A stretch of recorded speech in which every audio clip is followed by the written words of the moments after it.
আসসালামু আলাইকুম রহমতুল্লাহ। আমি আসলে আজকে আমার ছেলেদেরকে নিয়ে চড়ুইমুড়ি পার্কে এসেছি বেড়ানোর জন্য। তো মনে হলো যে এই মুহূর্তে একটা চমৎকার বিষয় নিয়ে একটু আপনাদের সাথে কথা বলি। কিভাবে আপনি ইংরেজিতে বক্তৃতা দেবেন কোনো প্রস্তুতি ছাড়াই, মানে without preparation you will be able to deliver the lecture in any kind of situation, any kind of place. আপনারা প্রস্তুতি ছাড়া কিভাবে ইংরেজিতে অনর্গল কথা বলবেন বা বক্তৃতা দেবেন, আসলে এটা কিন্তু অত্যন্ত গুরুত্বপূর্ণ একটা ইস্যু। আমাদেরকে কেউ যদি কোনো জায়গায় কোনো ব্যাপারে কথা বলতে বলা হয়, তাহলে আমরা কিন্তু আসলে কি বলবো, কি বলা উচিত, কিভাবে শুরু করা উচিত, কিভাবে শেষ করা উচিত, বডিতে কিভাবে স্ট্রাকচারাল প্যাটার্ন করা উচিত, আমরা অনেকে জানি না, বুঝি না। এই কারণে আমরা বক্তৃতাও দিতে পারি না। তো আমি এখন চমৎকার একটা পদ্ধতির কথা আপনাদেরকে বলবো। পদ্ধতিটার নাম হলো পিপিআইটি। ভালো করে বুঝি, পিপিআইটি। এই পিপিআইটি পদ্ধতি যদি আপনি ব্যবহার করেন, তাহলে আপনি যে কোনো জায়গায় যে কোনো প্রেক্ষাপটে আপনি প্রস্তুতি ছাড়াই, উইদাউট প্রিপারেশন, আপনি বক্তৃতা দিতে পারবেন। ইভেন এটা শুধু বাংলা ভাষায় কিন্তু না, মানে ইংরেজি ভাষায় শুধু না, আপনি কিন্তু বাংলা ভাষার ক্ষেত্রেও এটা ব্যবহার করতে পারবেন। চমৎকার একটা পদ্ধতি। তাহলে আসুন আমরা এখন এই পদ্ধতিটা নিয়ে একটু কথা বলি। দেখুন, ধরেন আপনাকে কোথাও বলা হলো যে আপনি বক্তৃতা রাখবেন।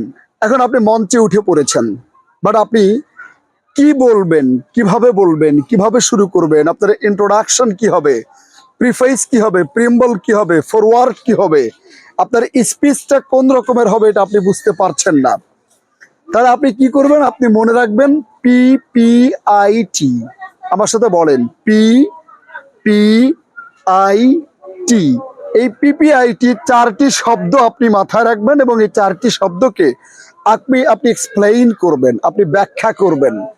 তাহলে আপনি আশা করতে পারেন আপনি বেশ সময় আপনি প্রস্তুতি ছাড়াই কথা বলতে পারবেন। এখন প্রশ্ন হতে পারে যে পিপিআইটি কি? দেখুন, পি মানে হলো, প্রথম পি মানে হচ্ছে পিপল। প্রথম পি মানে কি বলেন তো? পিপল, পাবলিক, লোকজন। ধরেন আপনি যেই জায়গায় যেই মঞ্চে উঠেছেন, প্রথমেই আপনি কি করবেন? আপনি কথা স্টার্ট করার আগে অবশ্যই আপনি আগে আপনার হায়াত এবং মউতের মালিক মহান আল্লাহ তাআলার দরবারে তো একটু শুকরিয়া জ্ঞাপন করবেন, তাই না? আপনাকে তো অবশ্যই একটু বলে নিতে হবে, I would like to thank, অথবা I would like to provide million of thanks, I would like to give thanks. আপনাকে তো এরকমভাবে ধন্যবাদ দিতে হবে টু অলমাইটি আল্লাহ, আল্লাহ তাআলার প্রতি। তো আল্লাহ তাআলার প্রতি আপনি যখন ধন্যবাদ দেবেন, আপনি ধন্যবাদ দেবেন, মোবারকবাদ জানাবেন। জানানোর পরে আপনি যে বক্তৃতা রাখবেন, এই বক্তৃতার শুরুতে আপনি প্রথম ব্যবহার করবেন পি। পি মানে পিপল, পাবলিক, অর্থাৎ পিপল সম্পর্কে কিছু বলবেন। কোনো প্রস্তুতির দরকার নাই। আপনার অনুষ্ঠানের চিফ গেস্ট নিশ্চয়ই আছে, আপনার অনুষ্ঠানের স্পেশাল গেস্ট আছে, আপনার অনুষ্ঠানের যিনি প্রেসিডেন্ট বা সভাপতি আছে, চেয়ারপারসন, আপনার অনুষ্ঠানের আপনার পরিচিত অপরিচিত কিছু মানুষ থাকতে পারে, কিছু অডিয়েন্স তো অবশ্যই আছে। আপনি তাদের ব্যাপারে দুই একটি করে বাক্য বানানোর চেষ্টা করেন, দুই একটি করে বাক্য বলার চেষ্টা করেন। তাহলে কি হবে? তাহলে আপনার কিছুটা সময় ওয়েলকাম দেওয়ার মধ্য দিয়ে কেটে যাবে।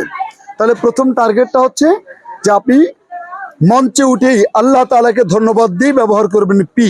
পি হচ্ছে পাবলিক, পি হচ্ছে পিপল।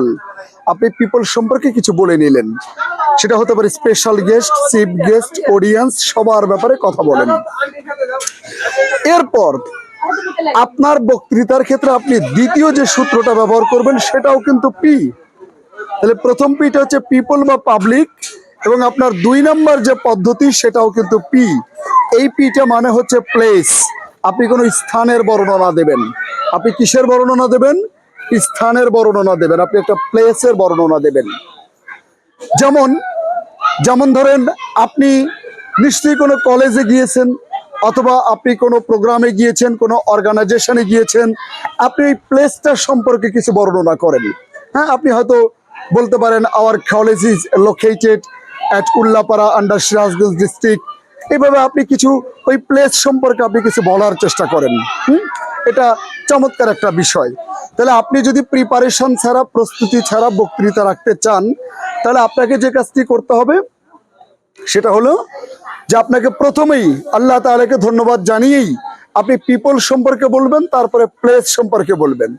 তাহলে আমরা দুটো বিষয় পাইলাম, একটা হলো পিপল আর একটা হচ্ছে প্লেস। ব্যাস।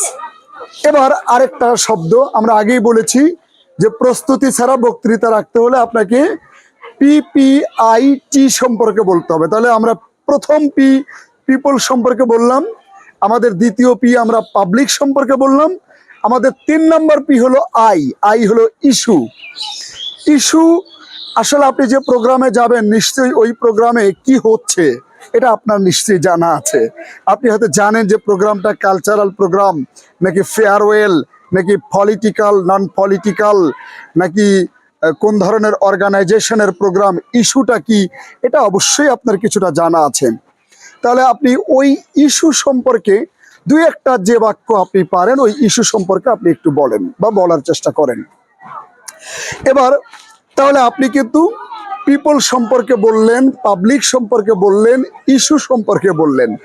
এরপরে last of the ford exactly you have to describe the last letter of T. আমাদের পদ্ধতিটা কি? আমাদের পদ্ধতিটা হচ্ছে পিপিআইটি। আপনারা কিন্তু পিপল সম্পর্কে বলেছেন, পাবলিক সম্পর্কে বলেছেন, ইস্যু সম্পর্কে বলেছেন, এবং লাস্ট অফ অল হচ্ছে আপনাকে টিটা বলতে হবে। টি বলতে কিন্তু এখানে টাইম, সময়। যে অর্গানাইজেশনের পক্ষে আপনি বক্তৃতা রাখছেন বা রাখবেন সেখানে কিন্তু আপনাকে টি সম্পর্কে একটু বলতে হবে। অর্থাৎ টি বলতে সেটা হতে পারে ফার্স্ট টাইম, অতীত সময়, প্রেজেন্ট টাইম, বর্তমান সময়, অথবা ফিউচার টাইম, ভবিষ্যৎ সময়। তার মানে আপনি যে অর্গানাইজেশনের পক্ষে দাঁড়িয়েছেন, অথবা যেই অডিয়েন্সের পক্ষে দাঁড়িয়েছেন, অথবা যেই ইস্যুর পক্ষে দাঁড়িয়েছেন, এগুলোর অতীত সম্পর্কে দু একটি কথা বলেন, এগুলোর বর্তমান সম্পর্কে দু একটি কথা বলেন, এবং ভবিষ্যতের ব্যাপারে একটু বলেন।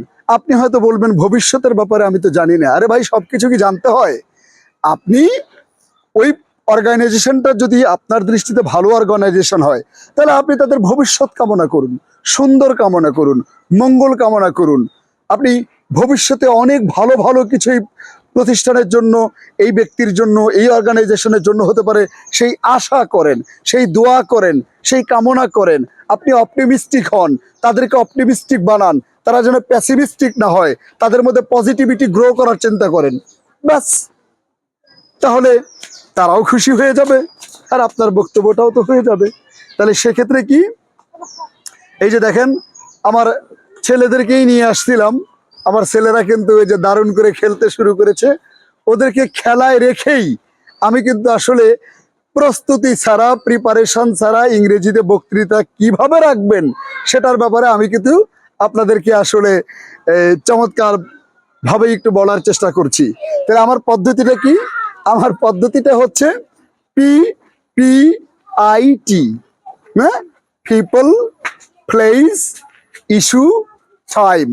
এই 4টা বিষয় যদি আপনার মাথায় থাকে তাহলে আপনি মাথায় রাখেন কোনো প্রকারের প্রস্তুতি আপনার দরকার হবে না। উইদাউট প্রিপারেশন আপনি ইংরেজিতে বক্তৃতা রাখতে পারবেন যে কোনো মঞ্চে, যে কোনো অনুষ্ঠানে, যে কোনো প্রোগ্রামে। এটা কোনো বিষয়ই হবে না। আর এই একই পদ্ধতি ব্যবহার করলে বাংলা বক্তৃতাতেও আপনি হবেন বস, কেউ দেবে না ডস, হবে না লস। তাহলে আজকে থেকে পিপিআইটির করতে হবে টস যদি হতে চাই বক্তৃতায় বস। প্রথমে পিপল সম্পর্কে বলবো, তারপরের পি প্লেস সম্পর্কে বলবো, তারপরের আই হচ্ছে ইস্যু সম্পর্কে বলবো, তারপরে টি হচ্ছে টাইম সম্পর্কে বলবো। এই পিপিআইটি, এই পদ্ধতিটা মাথায় রাখলে তাহলে প্রস্তুতি ছাড়াই আপনি ইংরেজিতে বক্তৃতা রাখতে পারবেন। একই অভ্যাস গড়ে তুললে আপনি বাংলা বক্তৃতাও রাখতে পারবেন ইনশাল্লাহ। আমি আশা করি আমার এই পরামর্শ কাজে লাগিয়ে অল্প কিছুদিন প্র্যাকটিস করলেই আপনি সত্যি বক্তৃতায় হয়ে যাবেন বস ইনশাল্লাহ। আসসালামু আলাইকুম ওয়া রাহমাতুল্লাহ।